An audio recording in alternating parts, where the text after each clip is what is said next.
당원 100%로 바꾸셨던 분인데 그 분이 기용되시는 거에 대해서 좀 어떻게 보세요? 아, 전대를 100% 바꿨다. 사실 비서실장에 대해서는 정책형보다는 정무형이 돼야 된다라고 저도 예전부터 말씀을 드렸고요. 과거에 어떤 그 정책형 비서실장, 김대기 또 이관섭 비서실장하고는 다른 면모를 보여주실 거다.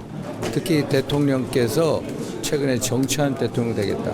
이재명 대표하고도 소통하시고 또 만남을 제안하시고 그런 어떤 정치 대통령을 표방한 이상 정치형 비서실장, 정무형 비서실장이 필요하고 그런 면에 있어서 그런 낙점이 이루어지지 않았나 이렇게 생각을 합니다. 약간 대통령이 이제 정치하겠다고 하셔가지고 한동훈 위원장 만나자 이렇게 했었는데 한동훈 위원장 거절을 했잖아요. 네.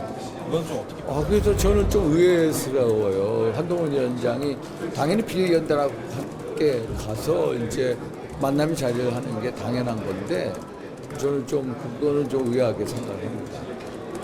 갔어야 됐다라고 생각해요. 그냥 당연히 같이 자리를 했었어야 되는데 그래서 좀 의아하게 생각합니다.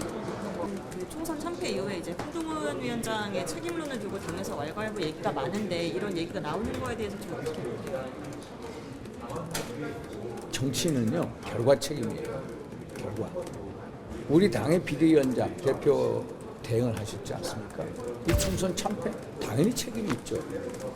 어떻게 책임이 없다는 말씀을 하실 수가 있습니까? 그렇다고 해가지고 대통령 책임이다? 아니 이 선거를 누가 치렀습니까? 제가 말씀드린 거 선거를 1차적으로 치른 책임 당이에요. 당.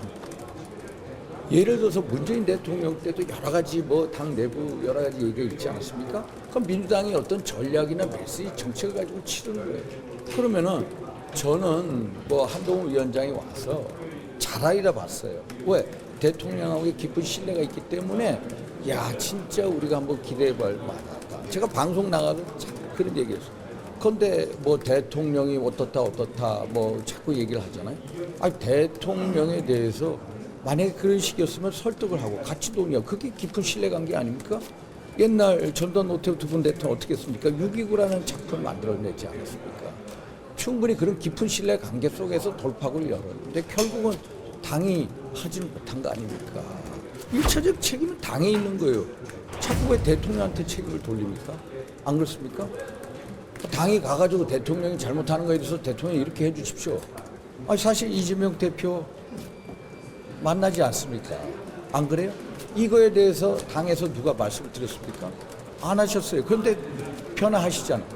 그러면 당에서 그런 왜 어떤 설득이라든지 어떤 말씀을 왜 못했냐 이거야. 민심이 따가운 그 목소리를 왜 전하지 못했습니까? 당이 그래야 되는 역할이죠. 그 역할을 당이 해야 되는 거죠.